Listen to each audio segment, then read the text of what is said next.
Hi all of you. మనం today environment economics యూజీసీలో major concept environment economics పూర్తిగా discuss చేద్దాం. సో అందులో ఎన్విరాన్మెంట్ ఎకనామిక్స్లో ఏమేమి కాన్సెప్ట్స్ ఉంటాయి, అవి ఎలా గుర్తుపెట్టుకోవాలి, ఎలా నేర్చుకోవాలి అని చెప్పేసి డిస్కస్ చేస్తాం. సో ఫస్ట్ బిఫోర్ అంటే ఎగ్జామ్ పాయింట్ ఆఫ్ వ్యూ కాకుండా ఎన్విరాన్మెంట్ ఎకనామిక్స్ ఎందుకు నేర్చుకోవాలి అంటే కనుక మనం ఆదిమానవం నుంచి ప్రజెంట్ ఇలా డెవలప్ అవుతూ వచ్చాం. సో అప్పుడు ఏంటంటే కనుక ఎన్విరాన్మెంట్లో ఫేవర్గా ఉండేవాళ్ళమి, మనం అంటే ఇండస్ట్రియలైజేషన్ ఈ పొల్యూషన్ అవి లేకుండా ఎన్విరాన్మెంట్ ఫేవర్గా ఉండి ఆదిమానవుడు వాళ్ళందరూ సస్టైన్ అయ్యారు. సో ఇప్పుడేంటి పాపులేషన్ బాగా పెరిగిపోవడం వల్ల ఎన్విరాన్మెంట్ని పొల్యూట్ చేసి డిగ్రేడ్ చేసి మనం సస్టైన్ అవుతాం. సో ఇప్పుడు దీని నుంచి అంటే మన ఎన్విరాన్మెంట్ ఎందుకు ప్రొటెక్ట్ చేసుకోవాలి ఇండైరెక్ట్గా అంటే కనుక మళ్ళీ ఎన్విరాన్మెంట్ వల్ల మనమే ప్రాబ్లం ఫేస్ చేస్తున్నాం కాబట్టి ఎన్విరాన్మెంట్ డిగ్రేడ్ అవుతే సో దాన్ని ప్రొటెక్ట్ చేసుకోవడం మన లైఫ్ కూడా ప్రొటెక్ట్ చేసుకోవడానికి ప్రయత్నిస్తున్నాం.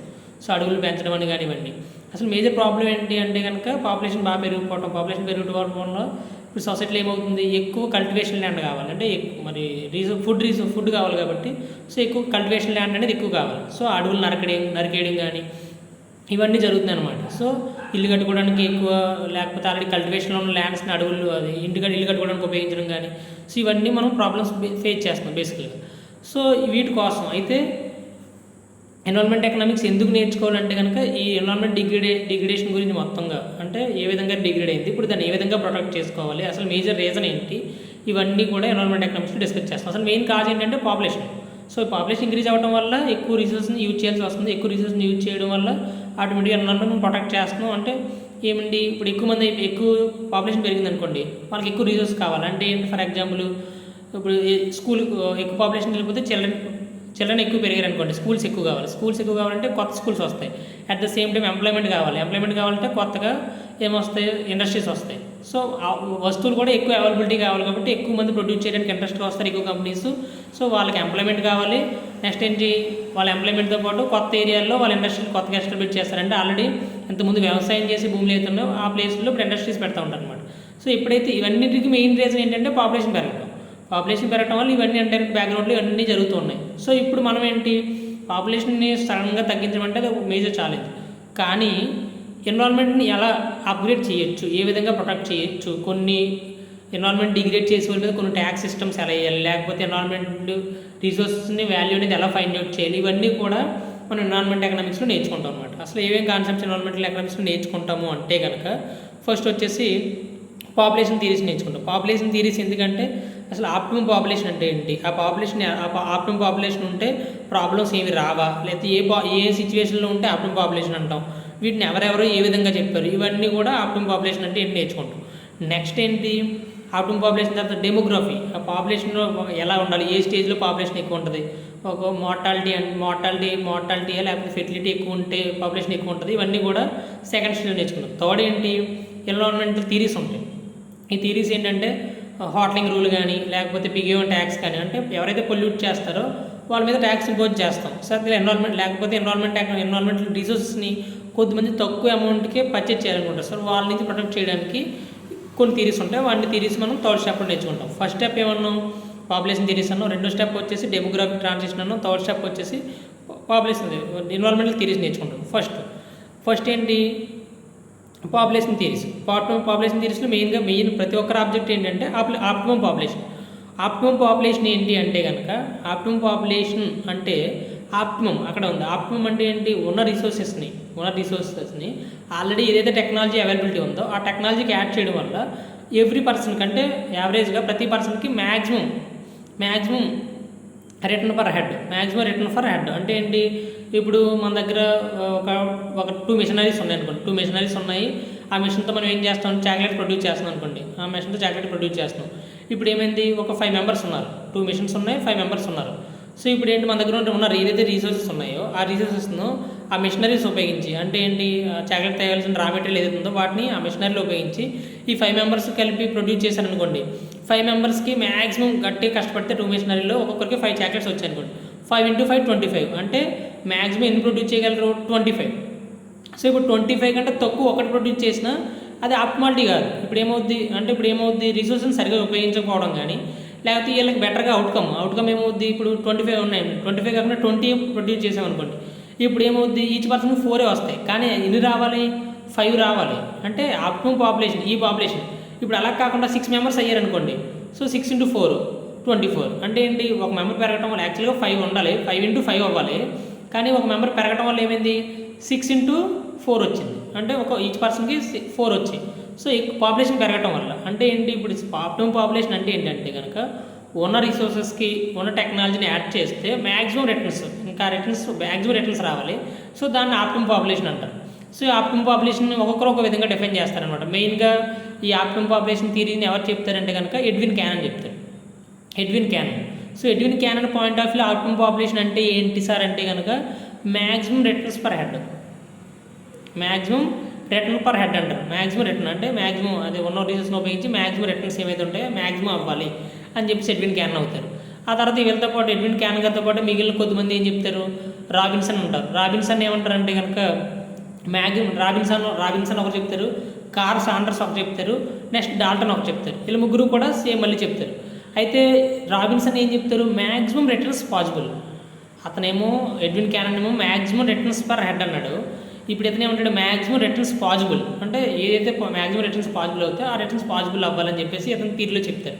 సో మిగిలినవన్నీ ఎజంప్షన్స్ అన్ని నార్మల్లే, ఇతను అలా చెప్తాడు. నెక్స్ట్ కార్ల్ సాండర్స్ అని అతను ఏం చెప్తాడంటే కనుక మ్యాక్సిమం ఎకనామిక్ వెల్ఫేర్ అంటాడు. ఎకనామిక్ వెల్ఫేర్ అనేది మ్యాక్సిమం ఉండాలి, అంటే ట్రాన్సాక్షన్స్ ఎక్కువ జరిగి బెటర్గా అందరూ కూడా ఫుల్ ఎంప్లాయ్మెంట్ ఉండి ఇవన్నీ జరగాలని అతను చెప్తాడు. ఫైనల్గా డాల్టన్ ఏం చెప్తాడు, మ్యాక్సిమం ఇన్కమ్ ఫర్ హెడ్. ఇతను ఫైనల్గా ఇన్కమ్ గురించి డిస్కస్ చేసి మ్యాక్సిమం ఇన్కమ్ ఫర్ హెడ్ అంటాడు. అతనేమో మ్యాక్సిమం రిటర్న్స్ పర్ హెడ్ అంటారు, మ్యాక్సిమం రిటర్న్స్ పాసిబుల్ అంటారు, నెక్స్ట్ వచ్చేసి మ్యాక్సిమం ఎకనామిక్ వెల్ఫేర్ అంటారు. ఇతను ఫైనల్గా మ్యాక్సిమం ఇన్కమ్ ఫర్ హెడ్ అంటారు అనమాట. సో వీళ్ళందరూ మొత్తం 4 మెంబర్స్లో ఫైనల్గా డాల్టన్ చెప్పిన థియరీస్ని కొద్దిగా సైంటిఫిక్గా తీసుకుని మ్యాక్సిమం ఇన్కమ్ ఫర్ హెడ్ కాబట్టి దాన్ని బెటర్గా ఉంది సార్ అని చెప్పేసి అందరూ కూడా యాక్సెప్ట్ చేస్తారు. అయితే ఈ థియరీని యాక్సెప్ట్ చేసి అందరూ ఈ థియరీకి కొద్దిగా సపోర్ట్ చేస్తారు. సో ఇంకో ఇతను ఏం చెప్తారు, డాల్టన్ ఏమని చెప్తే, డాల్టన్ ఎందుకు సపోర్ట్ చేశారు డాల్టన్ అంటే కనుక పాపులేషన్ అనేది స్టాటిక్ కాదు, డైనమిక్, ఎప్పుడు చేంజ్ అవుతూ ఉంటుంది అనే పాయింట్ కూడా డాల్టన్ గారు చెప్తారు. సో అందువల్ల ఏంటంటే డాల్టన్ చెప్పిన థియరీని మ్యాక్సిమం కొద్దిమంది ఎక్కువ మంది యాక్సెప్ట్ చేస్తారు. ఇది ఆప్టిమమ్ పాపులేషన్ థియరీస్. సో ఈ ఆప్టిమమ్ పాపులేషన్ థియరీస్, ఈ ఆప్టిమమ్ పాపులేషన్ అనేది ఉన్నది అని చెప్పేసి ఎలా గుర్తుపట్టవచ్చు. ఇప్పుడు ఒక సిచ్యువేషన్ ఉందనుకోండి, ఆ సిచ్యువేషన్లో మ్యాక్సిమం ఎర్న్ చేసామండి, లేకపోతే ఈ టైం మ్యాక్సిమం యూటిలైజ్ చేసామనుకోండి, అలా మనం ప్రతిదానికి మ్యాక్సిమం చెప్పొచ్చు. అయితే ఈ ఆప్టిమమ్ పాపులేషన్ ఉంది సొసైటీలో, ఇప్పుడు ఆప్టిమమ్ పాపులేషన్ ఉంది అంటే ఈ ఉన్న సిచ్యువేషన్కి, ఉన్న రిసోర్సెస్కి, ఈ కంట్రీలో ఉన్న ల్యాండ్ అవైలబిలిటీకి మనం మ్యాక్సిమం పాపులేషన్ అంటే మ్యాక్సిమం రిటర్న్స్ వచ్చే విధంగా పాపులేషన్ అనేది కరెక్ట్గా ఉంది. ఎందుకంటే అవసరం కంటే ఎక్కువ లేదు తక్కువ లేదని ఎప్పుడు చెప్తాము అంటే కనుక ఫుల్ ఎంప్లాయ్మెంట్ ఉండాలి, లేకపోతే రిసోర్సెస్ని బెటర్గా యూజ్ చేస్తూ ఉండాలి, లైఫ్ ఎక్స్పెక్టెన్సీ ఎక్కువ ఉండాలి, అంటే ఎక్కువ రోజులు బతకాలన్నమాట. సో ఈ ఫుల్ ఎంప్లాయ్మెంటు, లైఫ్ ఎక్స్పెక్టెన్సీ ఎక్కువగా ఉండటము, నెక్స్ట్ వాటర్ కానీ ఫుడ్ ఐటమ్స్ కానీ బెటర్గా, పావర్టీ లేకుండా అందరూ కూడా ఇవన్నీ కూడా యాక్సెస్ కలిగి ఉండటం, ఇవన్నిటిని బేస్ చేసుకొని హెల్తీ లైఫ్ ఉండటం, ఇవన్నీ బేస్ చేసుకొని ఏం చెప్తాం, ఇవన్నీ ఉన్నాయనుకోండి ఆ కంట్రీ మ్యాక్సిమం ఏం చెప్తాం, ఆ ఉన్న సిచ్యువేషన్లో ఆప్టిమమ్ పాపులేషన్ కలిగి ఉంది. అంటే ఏది ఫెయిల్ అయినా, లేకపోతే పావర్టీ ఎక్కువ ఉందంటే అర్థం ఏంటి, అర్థం ఏంటంటే కనుక ఉన్న రిసోర్సెస్ కంటే ఎక్కువ మంది జనాభా ఉన్నారు కదా, ఉన్న రిసోర్స్ కంటే ఎక్కువ జనాభా ఉందంటే సో వాళ్ళకందరికీ ఫుడ్ ఉంటుంది కాబట్టి పావర్టీ వస్తుంది. కానీ ఇక్కడ ఏంటి, ఆప్టిమమ్ పాపులేషన్లో అందరికి కూడా వాళ్ళు సస్టైన్ అవ్వడానికి, తినడానికి ఇవన్నీ రిసోర్సెస్ కరెక్ట్గా ఉంటాయి, దాన్నే ఆప్టిమమ్ పాపులేషను అని చెప్పేసి అంటమాట. సో ఈ ఆప్టిమమ్ పాపులేషన్లో ఇవి కండిషన్స్, ఏ కండిషన్స్ ఉంటాయి అనేది డిస్కస్ చేసాం. ఆప్టిమమ్ పాపులేషన్ అంటే డిస్కస్ చేసాం. ఆప్టిమమ్ పాపులేషన్ ఎలా ఉంటాయి, కండిషన్స్ అని ఎలా ఉంటాయి, ఏ సిచ్యువేషన్లో ఉంటే దాన్ని ఆప్టిమమ్ పాపులేషన్ అనేది చెప్పొచ్చు అని చెప్పేసి డిస్కస్ చేస్తాం. అయితే ఈ ఆప్టిమమ్ పాపులేషన్ కొన్ని అజంప్షన్స్ ఉంటాయి. ప్రతి థియరీ పాసిబుల్. ఎకనామిక్స్లో మనం ఏం చెప్తాం, ప్రతి థియరీ కూడా అప్లికేబుల్, ప్రతి థియరీ కూడా పనిచేస్తుంది, కానీ ఎప్పుడు బేస్డ్ ఆన్ ద సిచ్యువేషన్స్ అనమాట. ఆ సిచ్యువేషన్స్లో ఆ థియరీ అప్లికేబుల్గా బెటర్గా వర్క్ చేస్తుంది, అనే సిచ్యువేషన్లో ఆ థియరీ బెటర్గా వర్క్ చేస్తుంది అనేది మనం చెప్పలేం. సో ఈ ఆప్టిమమ్ పాపులేషన్ థియరీ 4 మెంబర్స్ చెప్పారు కదా, ఆ థియరీ ఎప్పుడు పనిచేస్తుంది అంటే టెక్నాలజీ కాన్స్టెంట్గా ఉండాలి, అట్ ద సేమ్ టైం రిసోర్సెస్ని యూజ్ చేయడం అనేది కూడా కాన్స్టెంట్గా ఉండాలి. ఓకేనా, టెక్నాలజీ కాన్స్టెంట్గా ఉండాలి, రిసోర్స్ని యూజ్ చేయడం కాన్స్టెంట్గా ఉండాలి. అట్ ద సేమ్ టైం ఆ టైంలో పాపులేషన్ అనేది స్టాటిక్గా తీసుకుంటారు అనమాట. ఆ టైంలో పాపులేషన్ అనేది ఏం చేంజ్ అవ్వట్లేదు, నెక్స్ట్ ప్రొడక్టివిటీ, లేబర్ ప్రొడక్టివిటీ అనేది అప్పటికప్పుడే అప్పటి వరకు 4-5 ఏదైనా వస్తువులు, ఒక పర్సన్ వచ్చేసి 4 కానీ 5 కానీ వస్తువులు కమోడిటీని తయారు చేశాడు అనుకోండి, సడన్గా అతనికి ఒక 10 కమోడిటీని తయారు చేసి క్యాపబిలిటీ రాదు, ప్రొడక్టివిటీ కూడా సేమే ఉంటుంది. సో ఆ సిచ్యువేషన్ అనేది ఇక్కడ మెయిన్గా గుర్తుపెట్టుకోవాలన్నమాట. ఏంటి ఈ థియరీ ఫుల్ఫిల్ అవ్వాలంటే కనుక ఈ అజంప్షన్స్ అన్నీ కూడా ఫుల్ఫిల్ చేస్తేనే ఆ థియరీ అనేది ఫుల్ఫిల్ అవుతుంది. సో ఈ టాపిక్స్ అన్నీ ఏంటంటే ఆప్టిమమ్ పాపులేషన్. నెక్స్ట్ వచ్చేసి వీళ్ళ తర్వాత డాల్టన్ ఏం చెప్తారు, ఈ ఆప్టిమమ్ పాపులేషన్కి అండర్ పాపులేషన్ కానీ ఓవర్ పాపులేషన్ కానీ, అంటే పాపులేషన్ తక్కువ కానీ ఎక్కువ కానీ లేకపోతే ఆప్టిమమ్ పాపులేషన్ ఏ స్టేజ్లో ఉంది ఫైండ్ అవుట్ చేయాలంటే కనుక ఒక ఫార్ములా చెప్తారనమాట. ఒకవేళ అండర్ పాపులేషన్ కానీ ఓవర్ పాపులేషన్ కానీ ఉంటే దాన్ని మాల్ అడ్జస్ట్మెంట్ అంటాం. మాల్ అడ్జస్ట్మెంట్ అంటే కరెక్ట్గా అడ్జస్ట్ చేయడానికి ఒక ఫార్ములా చెప్తారు. ఆ ఫార్ములా ఏంటంటే mall adjustment M equals to ఏం చెప్తామంటే కనుక A - O/O అని చెప్తాం. అంటే ఏ అంటే ఏంటి, ఓ అంటే ఏంటంటే ఏ అంటే యాక్చువల్ పాపులేషన్, ఓ అంటే optimum population. So M equals to A - O/O. So ఇప్పుడు ఏంటి, M equals to A - O/O కదా. సో ఇక్కడ M అనేది M value, for example optimum population ఉందనుకోండి, ఆప్టిమమ్ పాపులేషన్ 10 తీసుకున్నాం అనుకోండి, ఆప్టిమమ్ పాపులేషన్ 10 మెంబర్స్ ఉండాలి. కానీ యాక్చువల్గా ఇప్పుడు సొసైటీలో ఎంతమంది ఉన్నారు, 12 మెంబర్స్ ఉన్నారు. సో 12 - 10/10. ఇప్పుడు ఏమవుతుంది, 2/10 అవుతుంది. 2/10 అంటే 0.2. 0.2 అంటే పాజిటివ్ వచ్చింది. సో పాజిటివ్ వచ్చిందంటే అర్థం ఏంటి, దాని వాల్యూ M ఎప్పుడైతే పాజిటివ్ వచ్చిందో ఓవర్ పాపులేషన్ ఉంది, అంటే యాక్చువల్గా ఉండవలసిన పాపులేషన్ కంటే ఎక్కువ పాపులేషన్ ఉందని దాని అర్థం. అలా కాకుండా M వాల్యూ 0 వచ్చింది అనుకోండి, అంటే 10 - 10, అంటే యాక్చువల్ పాపులేషన్ ఉన్నది 10, మనకి ఆప్టిమమ్ పాపులేషన్ కూడా 10. సో 10 - 10/10 ఇప్పుడు ఏమవుతుంది, 0 అవుతుంది.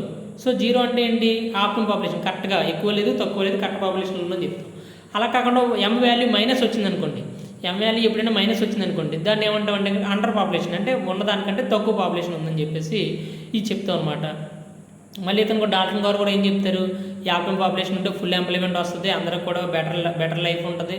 నెక్స్ట్ వచ్చేసి వాళ్ళ లాంజివిటీ లైఫ్ అనేది, అంటే ఎక్కువ సంవత్సరాలు బతుకుతారు, వాటర్ కానీ ఫుడ్ కానీ బెటర్ ఇంటేక్ తీసుకుంటారు, అందరికీ ఈ ఫెసిలిటీస్ కానీ అవన్నీ బెటర్గా ఉంటాయని చెప్పేసి డాల్టన్ గారు చెప్తారనమాట. ఇతని పాయింట్ ఆఫ్ వ్యూ ఏంటి, ఈ అండర్ పాపులేషన్ కానీ ఓవర్ పాపులేషన్ కానీ ఉండకూడదు, ఆప్టిమమ్ పాపులేషన్ ఉండాలి.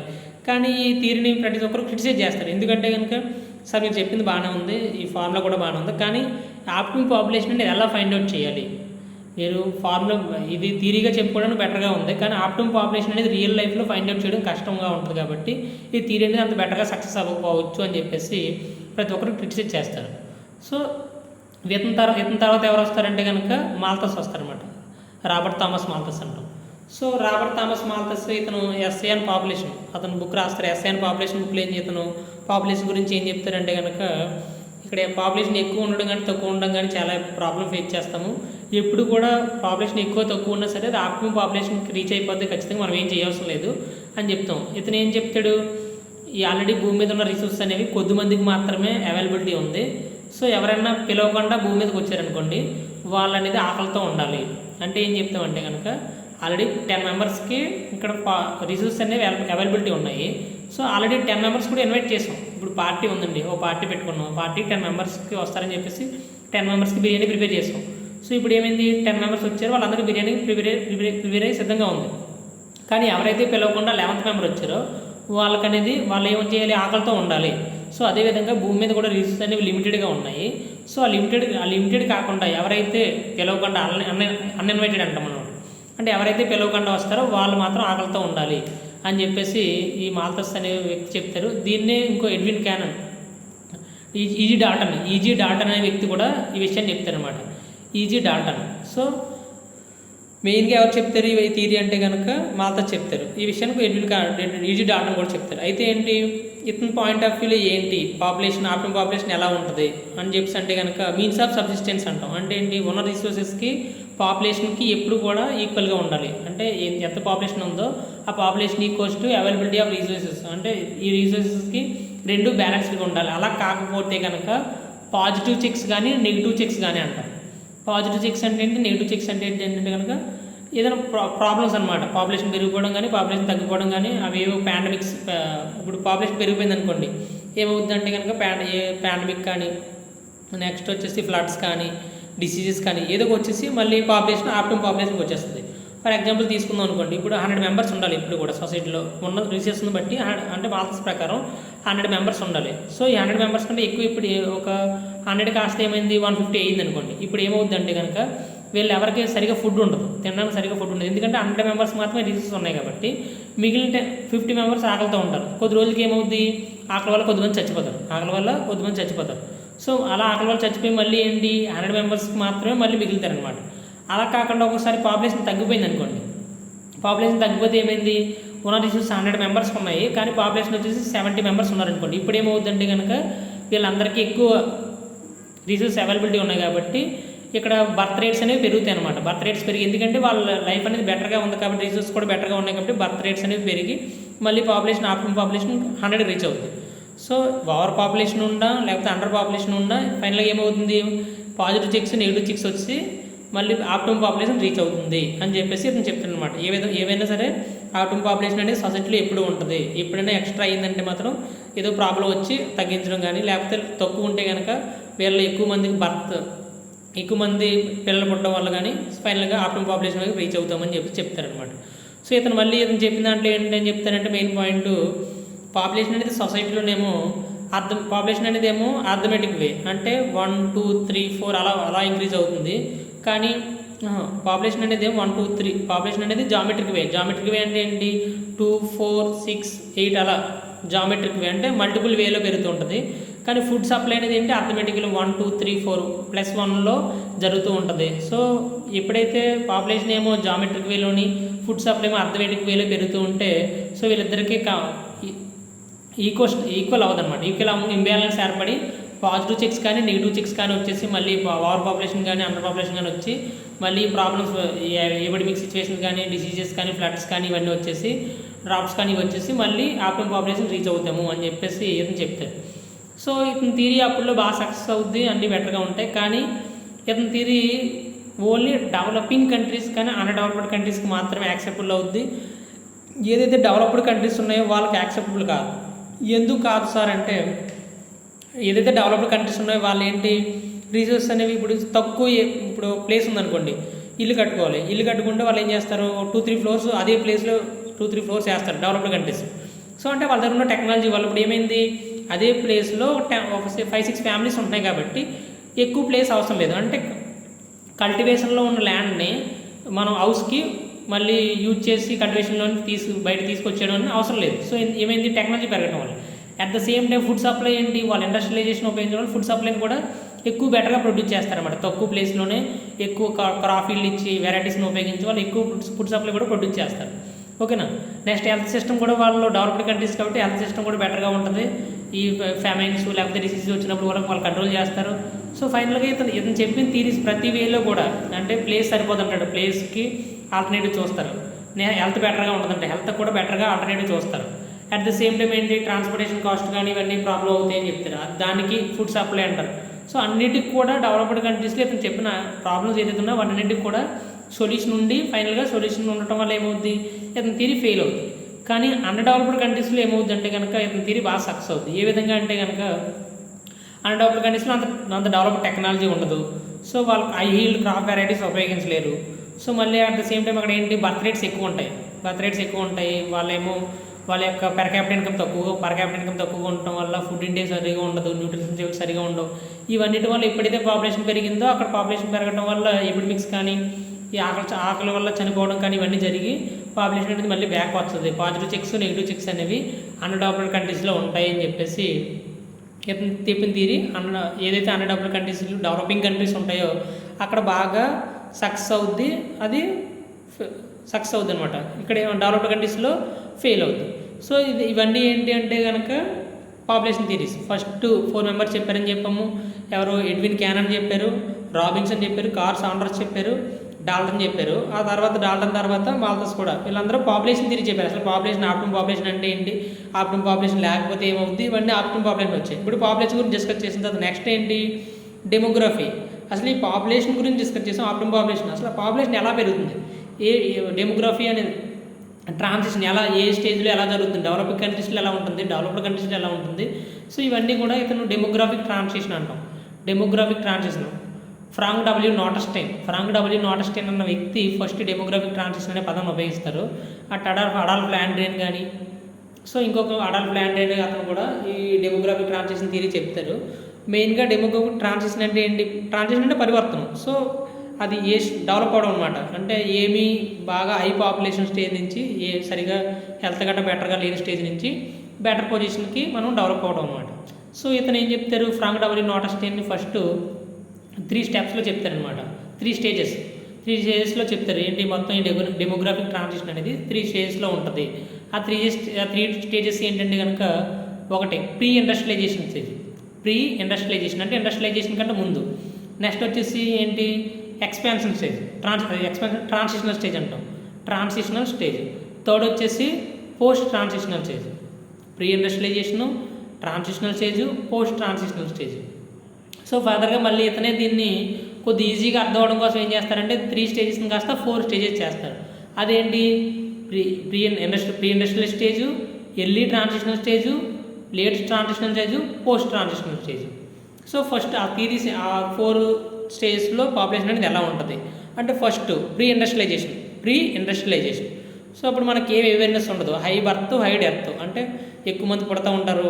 ఒక్కొక్కరికి ఫెర్టిలిటీ బాగా ఎక్కువ ఉంటుంది. అంటే ఒక్కొక్కరు 8 మెంబర్స్ కానీ 9 మెంబర్స్ కానీ బర్త్ ఇవ్వగలిగే క్యాపబిలిటీ ఉంటుంది.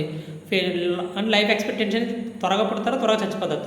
ఎక్కువ త్వరగా పుడతారు, త్వరగా చచ్చిపోతూ ఉంటారు. లాంజివిటీ అనేది, లైఫ్ ఎక్స్పెక్టెన్సీ అనేది చాలా తక్కువగా ఉంటుంది. హెల్దీగా ఉండరు. ఓకేనా. సో యంగర్ పాపులేషన్ ఎక్కువ ఉంటుంది, ఓల్డర్ పాపులేషన్ తక్కువ ఉంటుంది. ఎందుకంటే సెర్టన్ ఏజ్ తర్వాత 40 తర్వాత 50 తర్వాత చనిపోతారు కాబట్టి ఓల్డర్ పాపులేషన్ ఎక్కువ చచ్చిపోతారు, యంగర్ పాపులేషన్ ఎక్కువ ఉంటుంది. ఫెర్టిలిటీ ఎక్కువ ఉంటుంది, యంగర్ పాపులేషన్ ఎక్కువ ఉంటుంది, బర్త్ రేట్స్ ఎక్కువ ఉంటాయి. సో ఇవన్నీ కూడా ఈ ఫస్ట్ స్టేజ్ యొక్క సిమ్టమ్స్ అనమాట. ఏ సిమ్టమ్ మనం చెప్తాం కదా, ఒక డిసీజ్ని ఎలా డయాగ్నోజ్ చేస్తామంటే ఉన్న సిమ్టమ్స్ బట్టి డయాగ్నోజ్ చేస్తాం. అలాగే ఒక కంట్రీలో ఉన్న పాపులేషన్ ఏ స్టేజ్లో ఉందనే బట్టి, ఈ సిమ్టమ్స్ని బట్టి ఏ స్టేజ్లో ఉందని చెప్పేసి మనం డయాగ్నోజ్ చేస్తాం అనమాట. సో ఇప్పుడు high birth rates, high death rates, వాళ్ళ యొక్క లైఫ్ ఎక్స్పెక్టెన్సీ తక్కువగా ఉండటము, ఫెర్టిలిటీ రేట్ ఎక్కువ ఉండడం, ఇవన్నీ సిమ్టమ్స్ ఉన్నాయనుకోండి, దాన్ని ఫ్రీ ఇండస్ట్రియల్ స్టేజ్ అంటాం. ఇప్పుడు ఆఫ్రికన్ కంట్రీస్ ఉన్నాయనుకోండి, అక్కడ మనం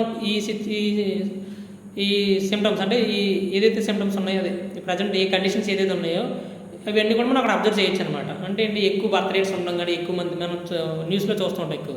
సో నెక్స్ట్ స్టేజ్ ఏంటి, ఎర్లీ ట్రాన్సిషనల్ స్టేజ్ అంటాం. ఎర్లీ ట్రాన్సిషనల్ స్టేజ్ అంటే ఇక్కడ ఏంటంటే కనుక, బర్త్ రేట్స్ ఏమో హై ఉంటాయి, బట్ డెత్ రేట్స్ ఏమో తగ్గుతాయి. బర్త్ రేట్స్ కూడా హై ఉంటాయి కానీ కొద్దిగా తగ్గుతాయి. ఎందుకు తగ్గుతాయి అంటే కనుక, కొద్దిగా మనం ఏంటి, ఇండస్ట్రియలైజేషన్ అలవాటు చేసుకోవడం, అంటే బెటర్గా మనకి హెల్త్ ఫెసిలిటీస్ బాగా రావటం, ఫుడ్ ఇంటేక్ సరిగా ఉండటం, కొంచెం డెవలప్ అవుతూ ఉంటాం అనమాట. ఫస్ట్ స్టేజ్లో బాగా వర్స్ట్గా ఉన్నాం, ఇప్పుడు కొద్దిగా పర్వాలేదు.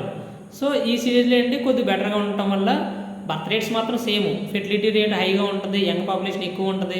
సో ఇవన్నీ బెటర్గా ఉంటాయి. కానీ ఏంటి, డెత్ రేట్స్ అనేవి కొంచెం తగ్గుతాయి అనమాట. ప్రీవియస్ స్టేజ్ కంటే ఈ స్టేజ్లో కొద్దిగా డెత్ రేట్స్ అనేవి కొంచెం తగ్గుతాయి. ఇక్కడ అదే గుర్తుపెట్టుకోండి. నెక్స్ట్ వచ్చేసి ఏంటి, ఇక్కడ third stage late transitional stage. Early transitional, late transitional. ఇక్కడ ఏంటంటే కనుక బర్త్ రేట్స్ కూడా తగ్గుతాయి కానీ డెత్ రేట్స్ అంత తగ్గువు. అంటే రెండూ తగ్గుతాయి, బర్త్ రేట్స్ డెత్ రేట్స్ తగ్గుతాయి కానీ కంపేర్ టు కొద్ది డెత్ రేట్స్ ఎక్కువ తగ్గుతాయి అని చెప్పేసి అంటాం అనమాట. సో ఇది ఇక్కడ ఈ స్టేజ్లో ఏంటి, ఫెర్టిలిటీ రేట్ తక్కువ ఉంటుంది, లాంజివిటీ ఎక్కువ ఉంటుంది. అంటే కొద్దిగా లైఫ్ ఎక్స్పెక్టెన్సీ అనేది కొద్దిగా పెరుగుతూ ఉంటుంది. పాపులేషన్ అనేది మరీ ఎక్కువ పాపులేషన్, యంగ్ పాపులేషన్ అనేది కొద్దిగా తగ్గుతూ ఉంటుంది. ఓల్డర్ పాపులేషన్ కూడా కొద్దిగా ఎక్కువ మంది ఉంటారు. నెక్స్ట్ స్టేజ్ ఏంటి అంటే కనుక పోస్ట్ ట్రాన్సిషనల్ స్టేజ్. ఇక్కడ ఏంటంటే కనుక లో బర్త్ రేట్స్ ఉంటాయి, లో డెత్ రేట్స్. అంటే ఎంతమంది ఇప్పుడు స్టేషనరీగా ఉంటుంది అన్నమాట, పాపులేషన్ పెరగదు తగ్గదు, ఎంతమంది పడుతున్నారో అంతమంది చచ్చిపోతూ ఉంటారు. సో పాపులేషన్ అనేది స్టేబుల్గా ఉంటుంది అనమాట. సో ఇది ఈ ఫోర్ స్టేజెస్లో పాపులేషన్ ఏ సిచ్యువేషన్, ఏ స్టేజ్లో ఉంటే ఆ కంట్రీ డెవలప్డ్ కంట్రీయా, అన్డెవలప్డ్ కంట్రీయా, ఏ సిచ్యువేషన్ ఉంది, అక్కడ వాళ్ళ యొక్క ఫెర్టిలిటీ రేట్ ఎలా ఉంది, ఇవన్నీ కూడా మనం ఒక ఎస్టిమేట్ చేస్తాం అనమాట. థియరీ బేస్ చేసుకొని ఎస్టిమేట్ చేస్తాం. అయితే ఇక్కడ నెక్స్ట్ ఏంటంటే కనుక, సో ఈ స్టేజెస్ అన్నీ కూడా ఏంటంటే కనుక Frank W Notestein demographic transition stage అంటాం. సో ఈ డెమోగ్రాఫిక్ ట్రాన్సిషన్ స్టేజ్ నెక్స్ట్ ఇంకొకరు సిపి బ్లాకర్ అని వచ్చి, సిపి బ్లాకర్ కూడా డెమోగ్రాఫిక్ ట్రాన్సిషన్ స్టేజ్ చెప్తారు అనమాట. సిపి బ్లాకర్ ఏమో ఇతను 4 స్టేజెస్లో చెప్తే, సిపి బ్లాకర్ 5 స్టేజెస్లో చెప్తారు. ఏమని, ఇతను స్టేజెస్ ఏంటంటే కనుక, ఫస్ట్ అసలు మొత్తం 5 స్టేజెస్. ఫస్ట్ ఇతను ఏం చెప్పాడు, ఫస్ట్ ప్రీ ఇండస్ట్రియలైజేషన్ చెప్పాడు, తర్వాత ఎర్లీ ట్రాన్సిషన్ చెప్పాం కదా, ఎర్లీ ట్రాన్సిషన్ చెప్పారు, లేట్ ట్రాన్సిషన్ చెప్పారు, పోస్ట్ ట్రాన్సిషన్ చెప్పారు. ఇతను ఏం చెప్తారంటే కనుక మొత్తం 5 స్టేజెస్ చెప్తారు. హై ట్రాన్సిషనరీ స్టేజ్ ఇతను 5 స్టేజెస్లో చెప్తాను కదా. ఫస్ట్ ఏంటంటే కనుక ఐ ట్రాన్సిషనల్ స్టేజ్ ఫేజ్ అంటాం. నెక్స్ట్ వచ్చేసి ఎర్లీ ఎక్స్పాండింగ్, తర్వాత లేట్ ఎక్స్పాండింగ్, తర్వాత థర్డ్ వచ్చేసి లో ట్రాన్సిషనల్, తర్వాత ఓకే సిపి బ్లాకర్ 5 స్టేజెస్ ఏంటంటే కనుక ఫస్ట్ ఏమో high transition high stationary phase. Okay high stationary phase, next వచ్చి early expanding, late expanding, low stationary stage, decreasing అనమాట, తగ్గటం. ఓకే ఫస్ట్ ఈ 5 స్టేజెస్లో పాపులేషన్ అనేది ఎలా ఉంటుంది, ఎలా పెరుగుతూ ఉంటుంది తగ్గుతూ ఉంటుంది అంటే first I transitionary stage. I transitionary stage అంటే ఏంటి కనుక ఇక్కడ అంటే పాపులేషన్ అనేది హై బర్త్ రేట్స్ ఉంటాయి, హై డెత్ రేట్స్ ఉంటాయి. మనంతా నేర్చుకున్నాం అంటే ఏ కంట్రీ ఏ సిచ్యువేషన్లో ఉంది, ఏ స్టేజ్లో ఉంటే ఉన్న ఈ సిచ్యువేషన్ బట్టి హై డెత్ రేట్స్ ఉన్నాయి, హై బర్త్ రేట్ ఉన్నాయి, డెత్ రేట్స్ ఎక్కువ వీటిని బట్టి కంట్రీ అనేది ఏ స్టేజ్లో ఉంది, ఏ స్టేజ్లో ఉంది. డెవలప్డ్ కంట్రీస్ నుంచి డెవలప్డ్ కంట్రీస్ వచ్చినప్పటికీ ఈ స్టేజెస్ అన్ని దాటుకొని డెవలప్డ్ కంట్రీస్ ఫైనల్ స్టేజ్కి ఎలా వెళ్తాయి అంటే ఉన్న సిచ్యువేషన్ బట్టి ఏ స్టేజ్లో ఉందని చెప్తాం అనమాట. అట్లాంటి డెవలప్డ్ కంట్రీస్లో ఎలా ఉన్నాయి ఈ సిచ్యువేషన్ అనేది మనం అబ్జర్వ్ చేస్తాం. సో ఇప్పుడు ఫస్ట్ ఏంటి సిపి బ్లాకర్ ప్రకారం హై ట్రాన్సిషనల్ స్టేజ్. ఇక్కడ ఏంటి high birth rates, high death rates ఉంటాయి, అంటే ఎక్కువ మంది పుడుతూ ఉంటారు, ఎక్కువ మంది చచ్చిపోతూ ఉంటారు ఇక్కడ. నెక్స్ట్ వచ్చేసి ఎర్లీ ఎక్స్పాండింగ్. ఇక్కడ ఎర్లీ ఎక్స్పాండింగ్ అన్నాం కాబట్టి ఎక్స్పాండ్ అవుతూ ఉంటుంది. అంటే ఏంటి బర్త్ రేట్స్ కంటే డెత్ రేట్స్ అనేవి తక్కువ ఉంటాయి. బర్త్ రేట్స్ కంటే డెత్ రేట్స్ ఎంత తక్కువ ఉంటాయంటే కనుక ఇండస్ట్రియలైజేషన్ కానీ హెల్త్ కేర్ ఫెసిలిటీస్ పెరగడం వల్ల ఇవన్నిటి వల్ల బర్త్ రేట్స్ కంటే డెత్ రేట్స్ అనేవి తక్కువ ఉంటాయి. Early expanding. లేట్ ఎక్స్పాండింగ్ ఏంటంటే ఇక్కడ బర్త్ రేట్స్ కూడా తగ్గుతాయి, కానీ బర్త్ రేట్స్ కంటే డెత్ రేట్స్ అనేవి ఇంకా తగ్గుతాయి అనమాట. గుర్తుపెట్టుకోవాలి, ఇది ఖచ్చితంగా అడుగుతుంది అనమాట. Third stage. Next fourth stage ఏంటి లో ఎక్స్పాండింగ్, లో స్టేషనరీ స్టేజ్ అంటాం. లో స్టేషనరీ స్టేజ్లో ఏంటి ఇక్కడ మెయిన్ ఏంటంటే కనుక బర్త్ రేట్స్ డెత్ రేట్స్ కూడా ఈక్వల్ అయిపోతాయి. అంటే ఎంతమంది పుడుతున్నారో ఎంతమంది చచ్చిపోతున్నారో అవన్నీ ఈక్వల్ అయిపోతాయి. నెక్స్ట్ వచ్చేసి డిక్రీజింగ్ స్టేజ్. డిక్రీజింగ్ అంటే ఏంటి తగ్గడం కదా. సో బర్త్ రేట్స్ అనేవి డెత్ రేట్స్ కంటే ఇంకా తగ్గిపోతాయి అనమాట. అంటే 100 మెంబర్స్ పుడుతున్నారు అనుకోండి, 120 మెంబర్స్ చచ్చిపోతారు అనమాట. అంటే 20 మెంబర్స్ డెత్ రేట్స్ ఎక్కువ ఉంటాయి, బర్త్ రేట్స్ తక్కువ ఉంటాయి, కాబట్టి ఇక్కడ డిక్రీజింగ్ అనమాట. సో ఈ 5 స్టేజెస్లో ఖచ్చితంగా మనకు మ్యాక్సిమం బిట్ అడుగుతున్నారు ఏ స్టేజ్కి ఏం సంబంధించిందని చెప్పేసి. ఇదంతా కూడా సిపి బ్లాకర్ సంబంధించిన డెమోగ్రఫిక్ ట్రాన్సిషన్ అనమాట. ఈ స్టేజెస్ ఎలా ఉంటాయి ఏంటి అనేది ఫైనల్గా నేర్చుకుంటాం అనమాట. నెక్స్ట్ వచ్చేసి ఏంటి ఏజ్ స్ట్రక్చర్ పిరమిడ్ అంటాం. Age structure pyramid population pyramid అంటాం. అంటే ఏంటి ఇప్పటివరకు డెమోగ్రాఫిక్ ట్రాన్సిషన్ థీరీస్ నేర్చుకున్నాం. సో ఆ థీరీస్ని ఒక గ్రాఫ్లో గీస్తే అది ఎక్స్పాండింగ్ స్టేజా, స్టేషనరీ ఫేజా, కాంట్రాక్టింగ్ ఫేజా, ఓకేనా. అది మొత్తం 3 టైప్స్ ఉంటాయి అన్నమాట. ఫస్ట్ అసలు ఏజ్ స్ట్రక్చర్ పిరమిడ్ అంటే ఏజ్ స్ట్రక్చర్ పిరమిడ్ అంటే ఏంటి ఇప్పుడు ఒక స్ట్రక్చర్ తీసుకుంటూ ఇట్లా ట్రయాంగిల్ తీసుకున్నాం అనుకోండి, దీనికి మధ్యలో ఒక లైన్ ఒక గీత ఇలా గీత గీస్తే ఇప్పుడు లెఫ్ట్ సైడ్ ఏమో మేలు, రైట్ సైడ్ ఫీమేల్. అంటే 0 to 5 years ఎంతమంది బతుకుతున్నారు, next 5 to 10 years, 10 to 15 years, ఇలా జస్ట్ ఇలా బాక్స్ వైజ్గా గీస్తాం. సో ఒక మిడిల్లో లైన్ గీసి ఏ ఏజ్లో ఎంతమంది బతుకుతున్నారు అని చెప్పేసి ఒక గ్రాఫ్ కింద గీస్తాం అనమాట. అంటే ఇంటి గ్రాఫికల్ రిప్రజెంటేషన్ అనమాట. ఏజ్ స్ట్రక్చర్ అంటే ఏ ఏజ్లో ఎంతమంది ఉన్నారు, వాళ్ళ యొక్క లైఫ్ స్పాన్ ఎలా ఉంటుంది అబ్జర్వ్ చేయడం కోసం ఏ స్ట్రక్చర్ పిరమిడ్ లేదా పాపులేషన్ పిరమిడ్ అనేది బెటర్గా యూజ్ అవుతుంది. సో ఇప్పుడు ఏంటి ఏ స్ట్రక్చర్ పిరమిడ్, పాపులేషన్ పిరమిడ్ అంటే ఏంటి తెలిసింది. ఇది 3 types. సో ఇంకో బిట్ ఏంటంటే ఇక్కడ లెఫ్ట్ సైడ్ ఏమో మేల్ తీసుకోవాలి, రైట్ సైడ్ ఫీమేల్ తీసుకోవాలి, అదొక ఇంపార్టెంట్ బిట్. ఇక్కడ నెక్స్ట్ 3 స్టేజెస్ ఉంటాయి. ఫస్ట్ 3 types ఉంటాయి. ఏంటి స్టేషనరీ కానీ స్టేషనరీ స్టేజు, లేకపోతే ఇంక్రీజింగ్, అదే స్టేషనరీ స్టేజ్ అంటాం. 3 types అని చెప్పాం కదా, stationary, expansive, constructive. So stationary స్టేజెస్లో ఏంటి, స్టేషనరీ అంటే కనుక ఒక్కొక్క ఇలా ట్యూబ్లో ఉంటుంది అనమాట. అంటే ఏంటి బర్త్స్ ఎన్ని ఉంటాయో డెత్స్ కూడా అన్నీ ఉంటాయి. అంటే స్టేషనరీగా బర్త్స్ ఈక్వల్స్ డెత్స్ అనేది స్టేబుల్గా పైకి వెళ్తుంది. సో ఈ మిడిల్లో గీత గీస్తే లెఫ్ట్ సైడ్ మేలు, రైట్ సైడ్ ఫీమేల్, ఇది స్టేషనరీ. అలా కాకుండా ఎక్స్పాన్సివ్ అనుకోండి, ట్రయాంగిల్లో ఉంటుంది అనమాట. బేస్ ఎక్కువ ఉంటుంది. అంటే ట్రయాంగిల్ ఎలా ఉంటుంది కాబట్టి బేస్ ఎక్కువ ఉంటుంది. అంటే ఏంటి బర్త్స్ ఎక్కువ ఉంటాయి, డెత్స్ ఏమో చాలా తక్కువ ఉంటాయి, కాబట్టి ఎక్స్పాన్సివ్ అన్నాం. స్టేషనరీ అన్నాము, ఎక్స్పాన్సివ్ అన్నాం. అలా కాకుండా కన్స్ట్రక్టివ్ అంటే ఏంటి, ఇక్కడ ఏమవుతుందంటే కనుక బర్త్ రేట్స్ తక్కువ ఉంటాయి, డెత్ రేట్స్ తక్కువ ఉంటాయి. ఇది ఎలా ఉంటుందంటే కనుక ఇలా, అంటే ఇది బర్త్ రేట్స్ అనేది చాలా తక్కువ ఉంటుంది, నెక్స్ట్ డెత్ రేట్స్ కూడా తక్కువ ఉంటుంది, మధ్యలో ఈ పాపులేషన్ అనేది ఎక్కువ ఉంటుంది అనమాట. ఇది ఒక స్టేజ్. సో మొత్తం 3 types ఉంటాయి, కన్స్ట్రక్టివ్, ఎక్స్పాన్సివ్,